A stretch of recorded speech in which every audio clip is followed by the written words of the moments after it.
diye geç başı geç kim almıram temeli var geç başı bu başkalayım o su çıkmasa gel gel çıkarttı değil baba sen hoşuna saptık bakmam bizim bunlik sevdik hayatta yoktu ki matrix sen beynin hard disk boss city exposter zigzag out street redden doymasa bize boss fleet no patsız hep bizi master king Xbox ruhum koltuğu geçti görüşme gözleri bendekteydi bu anlamamın eğnesini donanım gelemezse korkusu kendi alından yanının korkusu ben dur başındaki bir komandan ordum Kafkas İslam ordusu Çınık şefinden bayrakları kondurumdan aydınları 9 ayda bir şeytan var idi 2 yıl oldu ki ayakındadır Ağzına tüpürüp yastıranla yine diz kazandı tabi bırakma Yılmacı söyleyen sense bir tonlarını bak bırakma Yeah!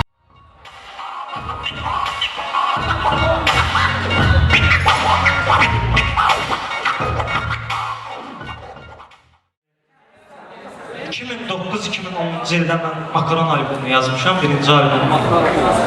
Mən o albomu yazanda, o albom battle rap üzərində qurulub, bütün mövzular olmasa da, əksər mövzuları battle rapdir. Amma mən o albomu yazanda, az rapin yarısı battle rapə gangsta rap deyirdi. İndi kimsə çıxıb mənə battle rap öyrətmək istəyir, bu mənə çatmır. Yəni bu işi bizdən əvvəl görənlər olub, biz olmuşuq, bizdən sonra layiqincə görənlər var. Hal-hazırda indi çox istedadlı emsilər var. Çox istedadlı. Rüzgar olsun, Sumqayıtdan, nə bilim, fərqli yerlər var. Kain Family var arxada, onlara da respekt olsun.